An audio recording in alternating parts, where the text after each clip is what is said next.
Au commencement était la parole, et la parole était avec Dieu, et la parole était Dieu. Et la parole a été faite chair, et elle a habité parmi nous, pleine de grâce et de vérité. Et nous avons contemplé sa gloire, une gloire comme la gloire du Fils unique venu du Père. C'est de la part de Dieu, et confiant en cette parole devenue chair, que je vous souhaite la bienvenue en ce temple pour louer Dieu et essayer d'entendre sa parole. Nous pouvons nous lever pour invoquer la parole par notre chant.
Et nous restons debout pour louer l'Éternel avec cet extrait du psaume 97. L'Éternel règne, que la terre soit dans l'allégresse, que les îles nombreuses se réjouissent, la nuée et l'obscurité l'environnent, la justice et le droit sont la base de son trône. Les cieux annoncent sa justice et tous les peuples voient sa gloire. Sion l'entend et se réjouit. Les filles de Juda sont dans l'allégresse à cause de tes jugements, ô Éternel. Car toi, Éternel, tu es le Très-Haut sur toute la terre, tu es souverainement élevé au-dessus de tous les dieux. Vous qui aimez l'Éternel, haïssez le mal. Il garde les âmes de ses fidèles, il les délivre de la main des méchants. La lumière est semée pour le juste et la joie pour ceux dont le cœur est droit. Juste, réjouissez-vous en l'Éternel et célébrez son saint nom. Et je vous propose de prolonger notre louange en chantant les strophes 1, 2 et 4 de ce même psaume 87. Alors Janine me signale que dans Alléluia, il y a des pauses entre les phrases qui n'étaient pas présentes dans Arc-en-Ciel. Donc on va essayer de suivre Alléluia.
Et je vous invite à confronter dans la prière ce à quoi Jésus nous appelle et nous oblige.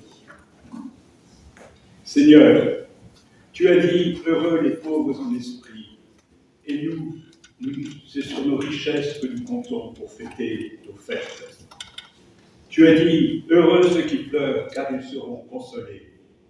Et nous oublions de consoler ces petits exclus de l'abondance de nos fêtes. Tu as dit « Heureux les doux », et nous confions dans notre force. Tu as dit « Heureux ceux qui ont faim et soif de justice », et nous nous désintéressons de ce qui ne nous concerne pas directement. Tu as dit « Heureux ceux qui sont compatissants », et nous restons trop souvent indifférents. Tu as dit « Heureux ceux qui ont le cœur pur », et nous, notre cœur est traversé par toutes sortes de pensées. Tu as dit « Heureux les artisans de paix », et nous pensons parfois à vengeance. Seigneur, viens au secours de notre faiblesse. Amen. Et nous chantons « Seigneur du fond de ma misère ».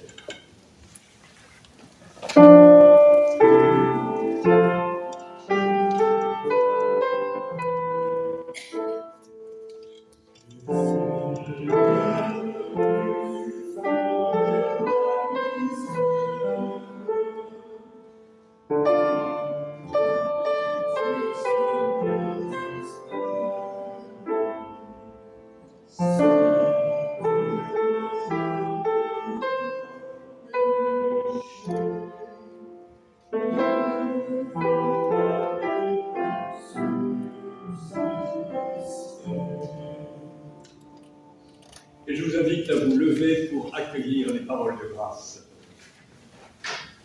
Recevons cette parole de l'Éternel, prononcée par la bouche d'Ésaïe. « Moi, je suis tel que j'efface par égard pour moi tes révoltes. Je ne garde pas tes fautes en mémoire. » Et c'est cette parole que Jésus est venu accomplir, car, dit-il, « Je ne suis pas venu pour juger le monde, mais pour sauver le monde. » Chantons à Dieu notre reconnaissance.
Voici, je me tiens à la porte et je frappe.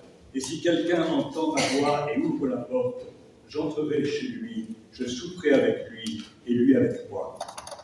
Je vous invite à la prière pour demander à l'Éternel et à l'Esprit d'ouvrir nos cœurs.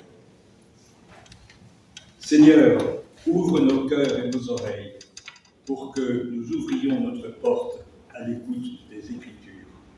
Amen.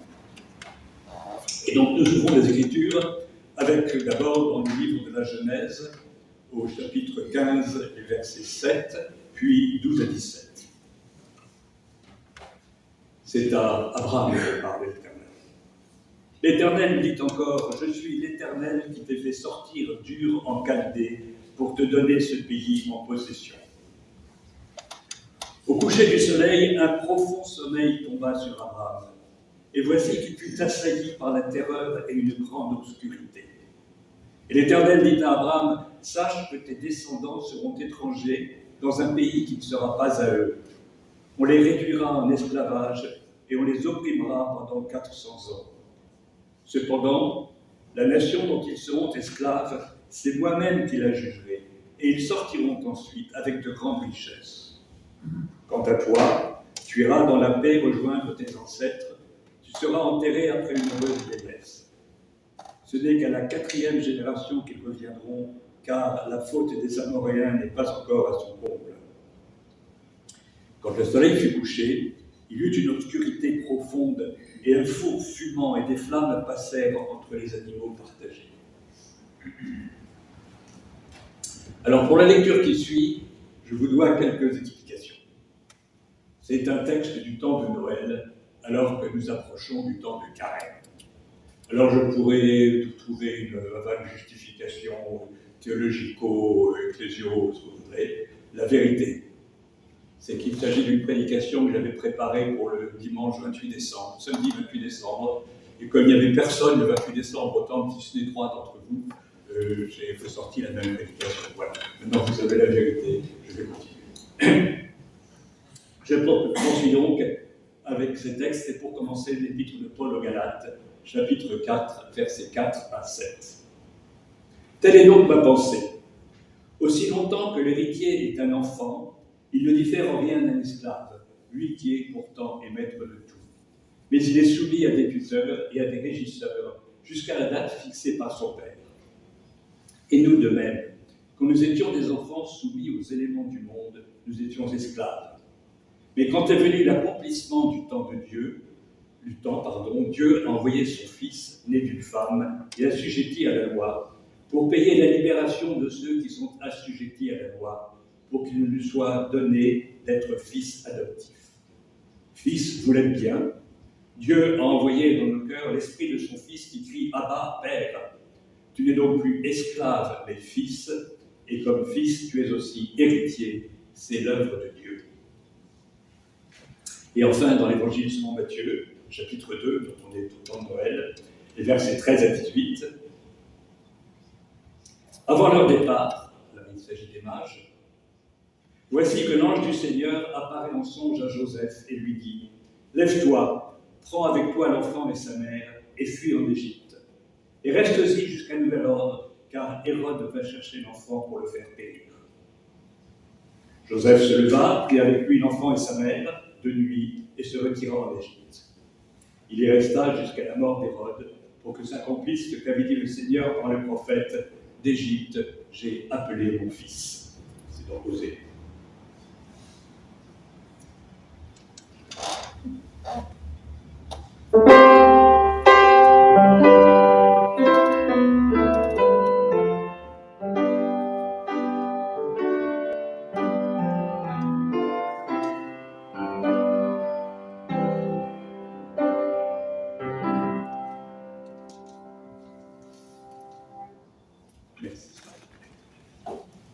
Fuis en Égypte. Le Fils du Dieu Tout-Puissant, fuyant à Dodane sur des chemins incertains, les soudards d'un tyranno de province. Quelle dérision! Et fuyant vers où? Vers l'Égypte, le lieu symbole de l'esclavage et de l'oppression dans la culture juive de l'époque, dont tout l'Ancien Testament a dévoré. Je suis l'Éternel, ton Dieu, qui t'ai fait sortir du pays d'Égypte, de la maison de servitude. Vous connaissez cet exergue des 10 commandements. Peut-être un des textes les plus solennels de toute l'Écriture. Et dans le deuxième énoncé des mêmes 10 commandements ou 10 paroles, c'est l'argument avancé pour justifier le respect du sabbat, un des marqueurs principaux de l'identité juive. Tu te souviendras qu'au pays d'Égypte, tu étais esclave, et que le Seigneur, ton Dieu, t'a fait sortir de là d'une main forte et le bras étendu. C'est pourquoi le Seigneur, ton Dieu, t'a ordonné de respecter le jour du sabbat. Et on voit encore la sortie d'Égypte comme le haut fait de Dieu par excellence, même quand il s'agit de le trahir, à commencer par la consécration du veau d'or au Sinaï. Ils dirent alors, voici tes dieux, Israël, ceux qui t'ont fait monter du pays d'Égypte. Et même discours, quand Jéroboam fait les 2 torillons d'or pour éviter que ses sujets ne montent adorer Dieu à Jérusalem. Voici tes dieux, Israël, ceux qui t'ont fait monter d'Égypte. Et ensuite, cette ancienne est reprise encore et encore, chaque fois qu'il s'agit de rappeler les bienfaits de Dieu pour son peuple. J'ai voulu utiliser des logiciels de lecture biblique pour retrouver les endroits où il est rappelé que Dieu est celui qui fait sortir Israël d'Égypte. Mais j'ai dû abandonner tellement il y en a. Pour dire le vrai, je n'ai guère trouvé de livre, de l'Exode au dernier des prophètes, où ce thème ne soit pas évoqué, à l'exception du livre d'Esther qui ne parle pas de Dieu. On peut aussi noter que dans l'Ancien Testament, la sortie d'Égypte est le repère de datation, un peu comme l'avènement de Jésus-Christ pour nous. Je note par exemple, au début du règne de Salomon, cette mention pour l'acte capital de son règne. Ce fut 480 ans après la sortie d'Égypte que Salomon commença de construire la maison destinée à l'Éternel. Alors si j'insiste sur ce détail, c'est pour indiquer justement que ce n'est pas un détail, et à quel point le fait que cette fuite soit vers l'Égypte est connoté pour le lectorat juif à qui Matthieu s'adresse. C'est tout sauf anodin. Alors je vais proposer une lecture assez classique, mais un tout petit peu libérale, comme on dit, en protestantisme. Alors j'insiste sur un point, c'est ma lecture. Car il a plu à Dieu de sauver les croyants par la folie de la prédication. Et on peut ne pas vouloir me suivre, chacun est parfaitement libre d'en faire une lecture plus historique. Et je crois au demeurant que cela ne change pas grand-chose à l'enseignement fondamental de ces textes, mettant en scène la fragilité et la faiblesse de Jésus dès sa prime jeunesse. Ainsi, je pense, pour ma part, que cette histoire de fuite en Égypte de Jésus et de l'histoire du massacre des innocents qui suit est une fable, comme tout cet évangile de l'enfance chez Matthieu, lequel diffère radicalement de l'évangile de l'enfance chez Luc. Marc et Jean ne parlent pas, pour leur part, ne rapportent rien sur l'enfance de Jésus. Mais si c'est une fable théologique de la plus haute importance. Et si, comme on a le droit de le penser, c'est un fait historique, alors c'est Dieu qui a conduit l'histoire pour lui donner cette consistance théologique. Mais Dieu aurait-il pu vouloir le massacre des innocents? Ma première remarque, c'est qu'on est loin du climat doucereux qui entoure les représentations de la naissance de Jésus dans un certain folklore contemporain de Noël. Dès ses premiers jours, Jésus est confronté à la violence du monde. Et la Bible n'en cache rien. Et en racontant cette épouvantable histoire du massacre des innocents, elle en fait même un fait monstrueux qui cohabite avec l'incarnation. Et puis voici Jésus, avant même le début de son ministère, récapitulant dans sa chair le sort historique de son peuple. Fuite en Égypte pour échapper à la menace. Alors dans la Genèse, c'est la menace de la famine. Ici, c'est la menace des soudards du roi Hérode. Un roi telé. En fait, Hérode est un roi fantoche entièrement entre les mains de l'occupant romain. Jésus participe ainsi à l'accomplissement de la prophétie d'Abraham que nous avons lue tout à l'heure. Alors on doit remarquer aussi que cet épisode suit immédiatement chez Matthieu la vie des mages. On y décèle un élément de la polémique que Matthieu entretient dans tout son évangile contre les autorités juives. Les étrangers reconnaissent la divinité de Jésus que ces autorités veulent condamner à mort. Tout cet évangile de l'enfance, de la naissance virginale à la pérégrination en et hors d'Égypte, est aussi une façon qu'a Matthieu de prendre position dans un débat dont on sait qu'il a été vif au premier temps de l'Église. Un débat concernant la divinité de Jésus. Est-il fils de Dieu dès sa naissance ou, comme l'écrira Paul aux Romains, né de David selon la chair? Alors, c'est Joseph qui est sans David, c'est pas Marie. Donc, né de la postérité selon la chair, et déclaré, la postérité de David selon la chair, et déclaré fils de Dieu avec puissance, selon l'esprit de sainteté, par sa résurrection d'entre les morts. Ou encore, comme le voulaient certains, adopté comme fils par Dieu à son baptême, adoption témoignée par la parole venue des cieux, celui-ci est mon fils bien-aimé. Parole commune aux 3 évangiles synoptiques et évoquée aussi dans l'évangile selon Jean. On voit que Matthieu et Luc prennent parti dans ce débat en racontant la naissance virginale de Jésus. Alors, à nouveau, vous pouvez y voir une affirmation symbolique ou un fait biologique.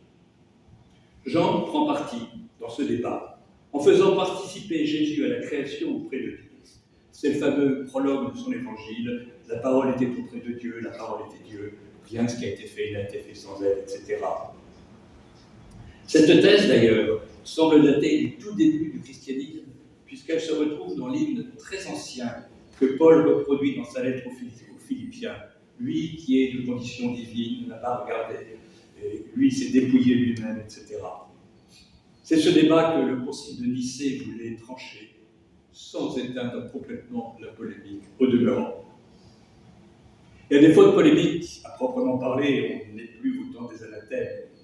Il subsiste encore plus que des nuances parmi les chrétiens sur la signification de l'appellation Fils de Dieu, et tout particulièrement parmi les protestants. Il faut dire que dans la Bible, l'expression Fils de a un sens beaucoup plus large que le sens biologique. Confère par exemple au livre des Rois l'expression les fils des prophètes pour désigner toutes les personnes qui faisaient profession de prophétie autour du roi. Alors tout ça finalement, c'est pour nous dire qui est ce Jésus de Nazareth, en qui les chrétiens, unanimes cette fois, reconnaissent le Christ, le Fils Dieu vivant, selon la confession de foi de Pierre. Mais si donc Jésus est l'incarnation de Dieu, alors cet exode peut nous interpeller d'autant plus, et d'y voir plusieurs enseignements. Le Fils du Dieu Tout-Puissant, fuyant devant Hérode, quelle dérision, disais-je en commençant. Dieu Tout-Puissant. D'après ce texte, Dieu veut en effet sauver la vie de l'enfant. Il envoie une vision à Joseph à cette fin. Alors, ne peut-il retenir le bras des soudards? Manifestement pas, puisque la petite famille, la sainte famille, en est réduite à la fuite. Fuite dangereuse, à une époque où les routes étaient peu sûres. Ce que nous dit le texte, en effet, c'est qu'Hérode veut s'opposer au dessein de Dieu, et que Dieu n'a que la fuite pour échapper à Hérode. Et pire, par la suite, comme vous le savez, les assassins font leur horrible besogne, massacrant tous les enfants de 2 ans et moins qui étaient à Bethléem et dans tout son territoire, et on a entendu des cris à Rama. C'est Rachel qui pleure ses enfants et n'a pas voulu être consolée parce qu'ils ne sont plus. Et de vous à moi, cette lamentation est de nouveau de mise en cette année 2026, que ce soit Rachel ou Raïssa qui pleurent ses enfants, car toutes les deux les ont perdus. Concernant le récit biblique, je sais bien, je vous l'ai dit, que c'est au mieux une fable, au pire, au moins une exagération. Mais le récit est là, et c'est ça qu'il nous dit. Et s'il a une portée théologique, comme je le crois, il nous rappelle que, conformément d'ailleurs à ce que Jésus dira pendant son ministère, tout ce qui se déroule dans ce monde sublunaire n'est pas nécessairement l'action d'un Dieu marionnettiste qui téléguiderait tous les événements. Et c'est sans doute quelque chose de difficile à entendre pour les Juifs de l'époque, tout imprégnés de la culture dans l'Ancien Testament. Car, il faut le reconnaître, une lecture rapide de la Bible hébraïque attribue à Dieu la conduite intégrale, certains diraient le micromanagement, des affaires du monde. Et de nos jours encore, une certaine culture religieuse de cette nature. On connaît l'expression « qu'est-ce que j'ai fait au bon Dieu pour que... » Et si le bon Dieu y était pour rien? Connaissez donc les réponses de Jésus quand ces questions lui sont posées. Ce n'est pas que lui ou ses parents aient péché. Pour ma part, je ne peux plus croire en un Dieu bon qui ferait ou laisserait faire tout ce qui se produit dans nos vies et dans le monde. Et cela ne nous interdit pas de discerner des actes de Dieu, des événements miraculeux dans notre propre vie et de rendre grâce, là, d'ailleurs, où d'autres ne verront que des événements fortuits. Le miracle ne s'adresse qu'à la personne miraculée, certainement pas pour impressionner ou convaincre qui que ce soit d'autre. Il lui recommanda sévèrement de n'en parler à personne. Cet ordre de Jésus, d'habitude promptement enfreint, ça c'est l'humour discret des évangiles, se retrouve après des guérisons miraculeuses dans les 3 évangiles synoptiques. Et chez Jean, après avoir rendu la vue à l'aveugle, qui n'est donc pas tenu responsable de sa cécité par Jésus, ce dernier se garde bien d'intervenir dans le débat qui s'engage entre l'aveugle et les autorités à propos de cette guérison. Et Jésus ne se révèle finalement être le Fils de Dieu qu'en privé à l'ancien aveugle seul. Là encore, la révélation qui suit le miracle ne s'adresse qu'au seul miraculé, pas à la multitude. Mais revenons à ce récit de fut en Égypte. Il nous dit quelque chose d'encore plus fort. Voici Jésus, faible comme un nouveau-né, devenu en outre un immigré clandestin, un sans-papier, dirions-nous, de nos jours, avec tout ce que cela impliquait déjà à l'époque. Il n'y avait pas de code civil pour protéger quiconque, pas plus en Égypte qu'ailleurs. En Israël, la loi de Moïse, les lois du Pentateuque, civilisait les relations entre les individus. Le œil pour œil, dent pour dent, était censé être la norme de la justice de la société, pas de l'ordre de la vengeance personnelle. Énorme progrès. Mais même là, manifestement, l'étranger n'était pas spontanément au bénéfice de cette protection. Il n'est que de voir combien de fois dans les textes du Pentateuque comme des prophètes, combien de fois ces textes appellent à protéger l'immigré. Si ça devait être rappelé si souvent, c'est que c'était violé aussi souvent. À de nombreuses reprises, la loi, notamment dans le Lévitique, rappelle que la même loi doit s'appliquer à l'immigré et à l'étranger. Et elle appelle à protéger la veuve, l'orphelin et l'immigré, tous les individus sans défenseur naturel. L'étranger vous l'aimerez comme vous-même, dit le Lévitique. Ça, c'est comme les interdictions de l'idolâtrie. À nouveau, si c'est rappelé si souvent, c'est que c'était constamment transgressé. Alors, je ne sais pas bien quelle était la situation en Égypte, mais c'était sûrement de la même eau. L'immigré, c'est le faible par excellence, celui toujours menacé d'être exploité, maltraité. Et malheureusement, les choses n'ont pas fondamentalement changé. Je dirais même que depuis quelques années, elles empirent chez nous en France, en Europe, aux États-Unis et sans doute dans une bonne partie du reste du monde. Et ce que le récit nous raconte, c'est que Jésus, dès son enfance, fait cette expérience. Et en prenant en compte ce que je disais de l'image de l'Égypte chez les Juifs de l'époque, l'image est donc très forte. Et ainsi Jésus récapitule en sa personne non seulement l'histoire d'Israël, mais aussi l'accomplissement de la prophétie adressée à Abraham, annonçant que ses descendants seraient en esclavage dans un pays étranger. Et d'ailleurs, le discours prêté à l'Éternel dans cette prophétie adressée à Abraham commence même par un autre exil hors de son pays. Je suis l'Éternel qui t'ai fait sortir d'Ur en Chaldée. Et pour te donner en possession ce pays, ajoute la vision, mais dans le texte biblique, cette prise de possession du pays n'arrive qu'après l'expérience d'être étranger, esclave en Égypte. De son vivant, Abraham n'a possédé comme toute terre que la grotte de Macpéla aux chênes de Mamré, qu'il a achetée pour y ensevelir Sarah. Et ce n'est qu'au retour d'Égypte que ses descendants posséderont une terre, un des dons majeurs de l'Éternel à Israël avec la loi. Antoine Louis suggère que cette expérience de vivre en étranger était nécessaire pour fonder une juste éthique. En tout cas, elle est constamment rappelée pour justifier la protection de l'étranger, car souviens-toi que tu as été étranger en Égypte. Et je l'ai déjà dit, même le respect du sabbat dans la version du décalogue du Deutéronome est fondé sur cet argument. Tu ne feras aucun travail, ni toi, ni ton fils, ni ta fille, ni ton esclave, ni ta servante, ni ton bœuf, ni ton âne, ni aucune de tes bêtes, ni l'étranger qui habite chez toi, afin que ton esclave et ta servante se reposent comme toi. Tu te souviendras que tu as été esclave en Égypte. Alors fallait-il 400 ans d'épreuves pour fonder une éthique? C'est long pour apprendre. 400 ans en arrière, nous étions sous Louis XIII.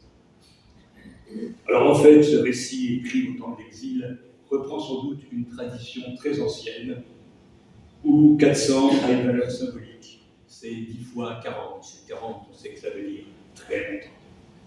Et le sens théologique est qu'il y a un avant et un après l'expérience de l'esclavage. Il y a une rupture, une nouveauté.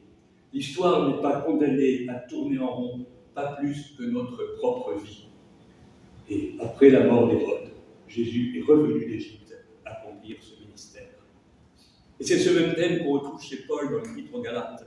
Quand nous étions des enfants, nous étions esclaves. Et quand est venu l'accomplissement du temps, Dieu a envoyé son Fils. Dieu fait avancer le monde en créant du nouveau. Intuition fondamentale qui traverse toute la Bible, mais ce serait une autre prédication. Car Dieu a envoyé dans nos cœurs l'esprit de son Fils qui crie « Abba, Père ». Tu n'es donc plus esclave mais fils, et comme fils, tu es aussi héritier. C'est l'œuvre de Dieu. Amen.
Alors je vous disais que cet épisode sombre de la Nativité est loin du ton doucereux du folklore de Noël. Et je n'ai pas trouvé non plus un seul cantique qui l'évoque.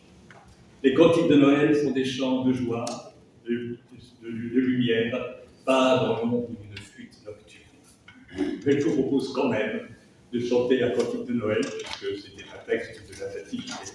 Donc les strophes 1, 3 et 4 du cantique 32-17 émerveillons-nous ensemble.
C'est maintenant le moment des annonces.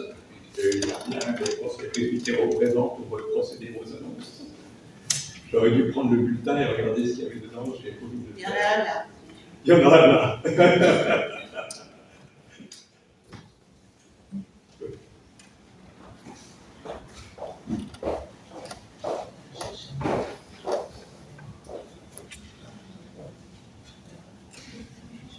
À défaut de conseiller presbytère, je vois une conseillère.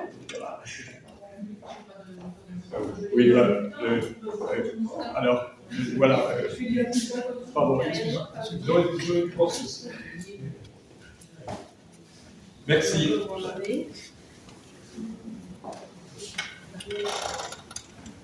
On est le troisième niveau du mois, donc le dimanche prochain, c'est le samedi qui a le plus. Donc, partage biblique jeudi après-midi, sur l'épître de 14h30. 14h30, 16h à Argès. Il y a le culte samedi prochain, culte autrement par Alpha Jeune. Non, c'est le deuxième. C'est pas le deuxième samedi d'après. Non. Ah, il y a une erreur.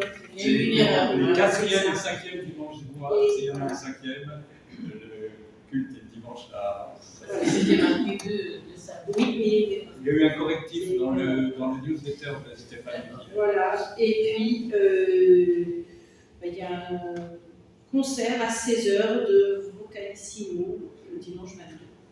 Correct. Voilà. Ouais. Je me doute. Voilà, c'est parfait. Et moi, j'ai une bonne nouvelle. C'est que c'est maintenant le moment de la collecte. L'occasion de manifester votre attachement à l'Église.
Nous nous unissons dans la prière d'intercession.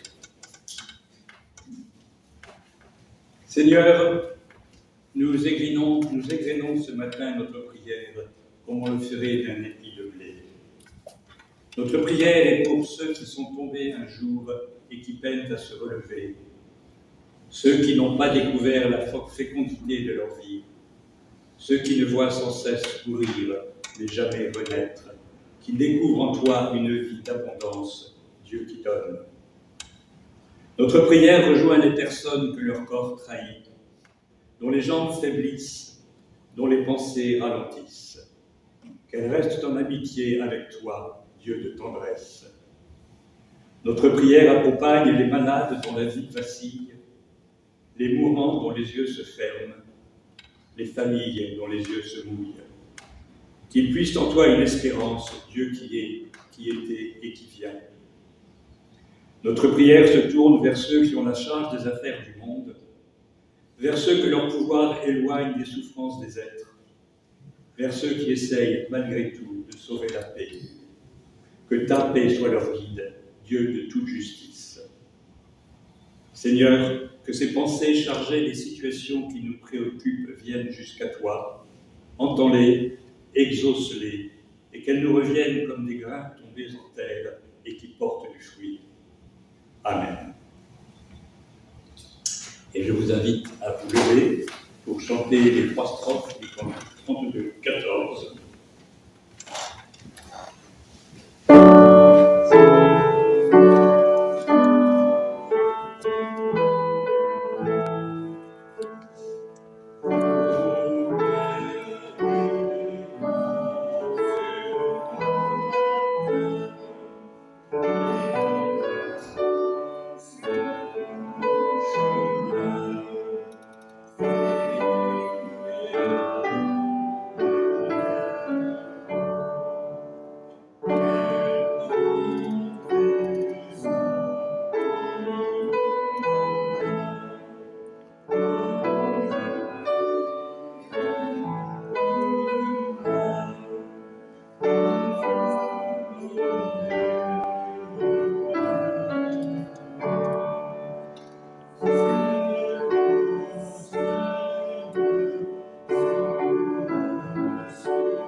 C'est notre joie de te célébrer, ô Dieu notre Père, pour ce monde que tu as créé si beau et que tu gardes à travers ses douleurs, jusqu'au jour où, selon ta promesse, viendra ton royaume. C'est notre joie de te célébrer pour ton Fils, Jésus-Christ, notre Seigneur, né de notre chair, baptisé, tenté, transfiguré, condamné, crucifié, ressuscité d'entre les morts et levé dans la gloire. C'est notre joie de te célébrer pour ton souffle de vie, l'esprit d'adoption qui nous apprend à te dire Père, qui exorcise nos peurs et illumine notre foi. Aussi, avec les cieux et la terre, avec la multitude de ton peuple, par tous les temps et par tous les lieux, nous célébrons ton nom et nous chantons. On peut rester assis. Ô Jésus, tu nous appelles.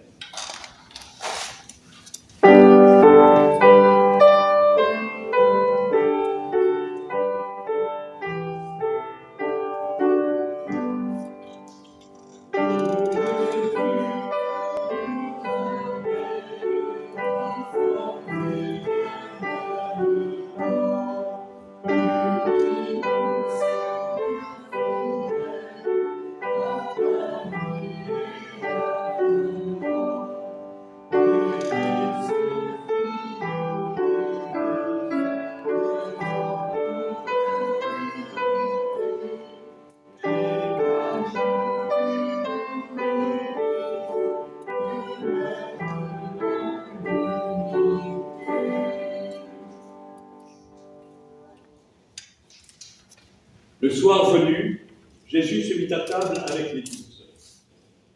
Pendant le repas, il prit du pain et, après avoir rendu grâce, il le rompit, on le leur donna et le leur donna en disant « Prenez, mangez, ceci est mon corps. » Ayant aussi pris la coupe et rendu grâce, il la leur donna en disant « Buvez-en tous, car ceci est mon sang, le sang de l'alliance qui est répandu pour la multitude, pour le pardon des péchés.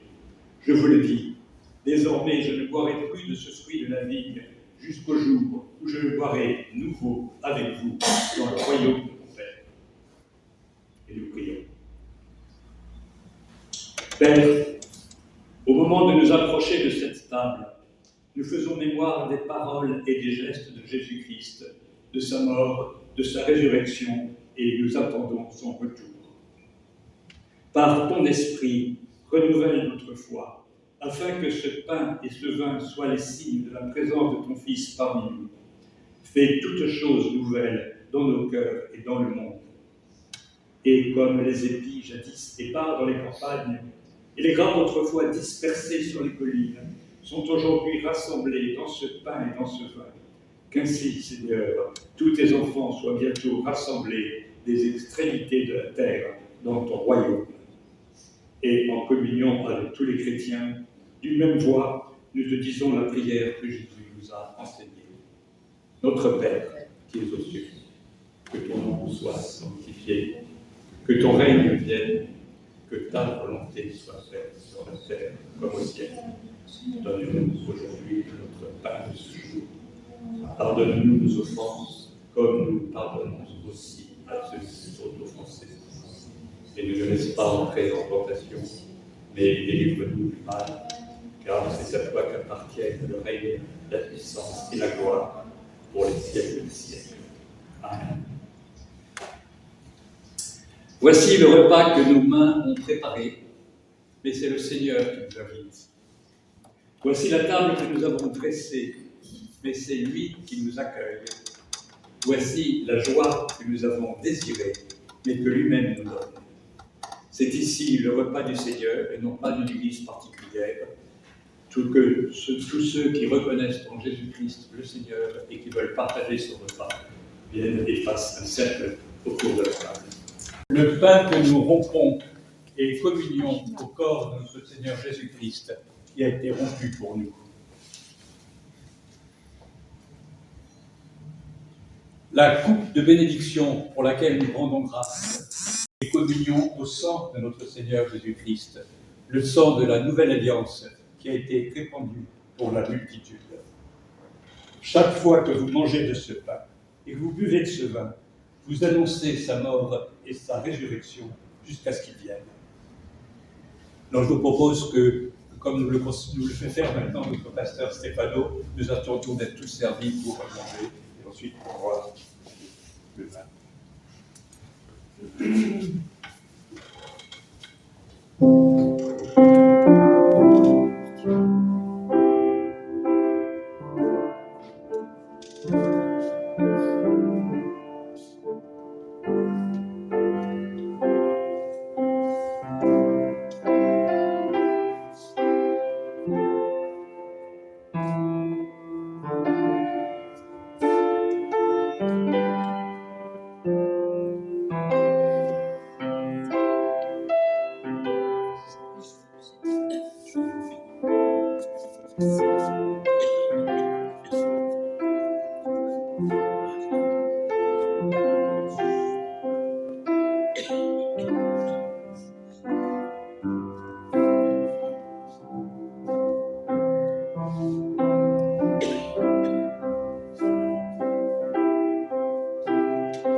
Mangeons et communions au corps de notre Seigneur Jésus-Christ.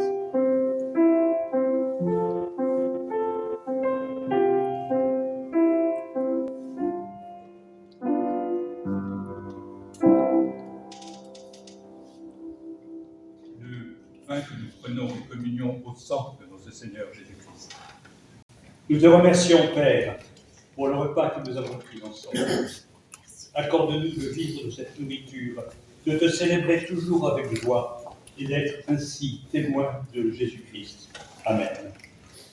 Et nous allons suivre la tradition qu'a instaurée Stéphano de chanter à toi la gloire après la scène. On essaye de chanter les deux strophes. Oui.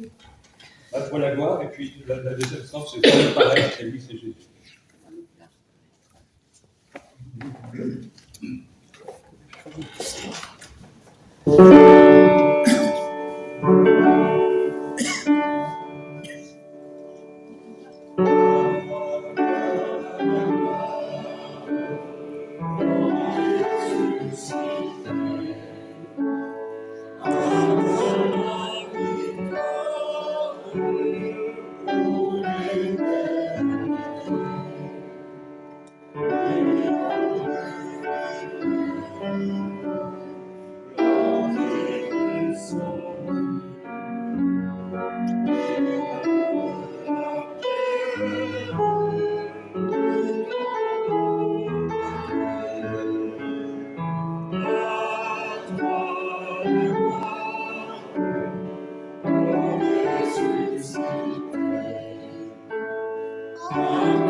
Dieu a envoyé dans nos cœurs l'esprit de son Fils qui crie « Abba, Père ».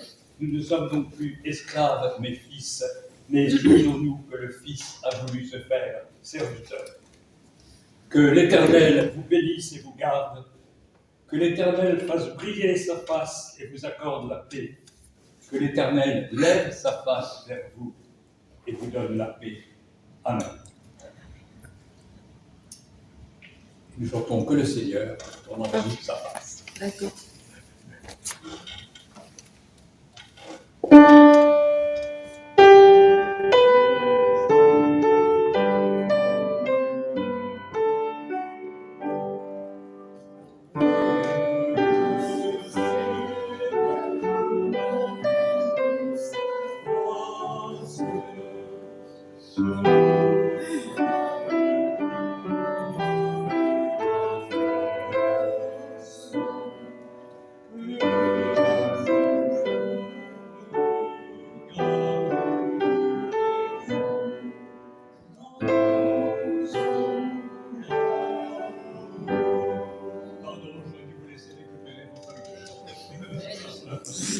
Allez, bon dimanche.